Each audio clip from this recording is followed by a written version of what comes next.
So a contamination crisis doesn't just clear up on its own. Things just don't magically get better. And what I want everybody to know is I had no idea that we had so much power, that residents have such a strong voice, they just need to use it.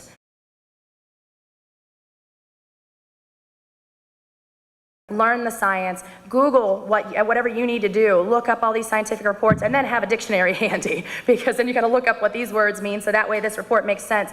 But do it, because when somebody tries to tell you to your face that it's safe, you're gonna be fine, it's all in your head, you can hit them back with science, because I can guarantee you that you'll end up knowing more than them. The Director of Public Works, the former Director of Public Works, had told me, he was like, you know more about this water stuff than I do.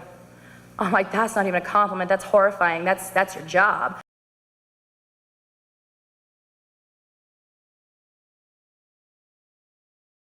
We're going to continue to fight in Flint because we know it's not just us. We know with all the cameras and all the news and everything that's happening, if Flint doesn't get fixed properly and our families don't get taken care of properly, that no other city is going to be. They're going to half-ass it like they've been doing with us if we let them.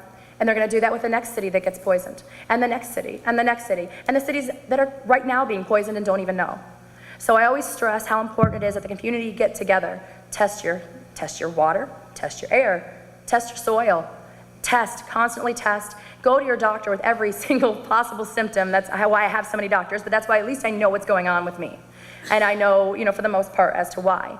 But take care of yourselves and stick together. What Are You Fighting For is a very proud member of Flint Rising. Nayyirah Shariff is the executive director, and we have formed a very, very tight community, and we're fighting back, and we're gonna continue to do so.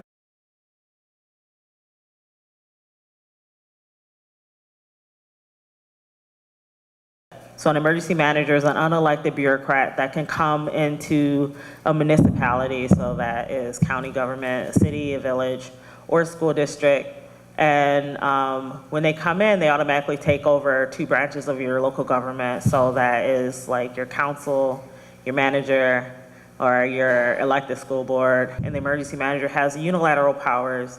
They can sell off public assets without a vote of the people. They can hire and fire employees.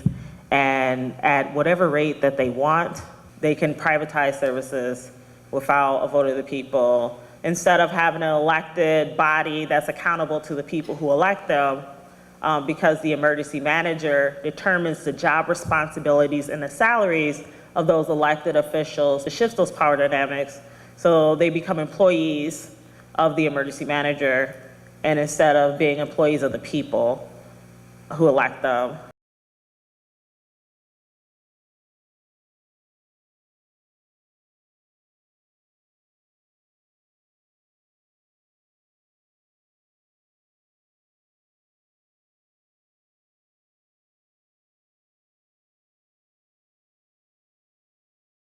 So in the context of the water crisis, the emergency manager made the decision to switch over to the Flint River. They moved us into another regional authority, mainly because they needed Flint to be on board to pay for the bond for Wall Street.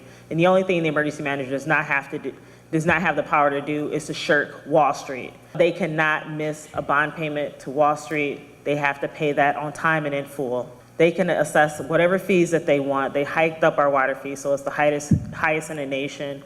They put additional fees on our property taxes in a community that has 42% of the population lives below the poverty line. And the implications of the emergency manager law in Michigan is really a vehicle for privatization and austerity. So when you have like that context, the motivation to have us going over to clean water or making any decisions in the interest of the public health, that's not what they're there for. They're there to balance the budgets by any means necessary and to make decisions based on short-term profit, and consequences be damned.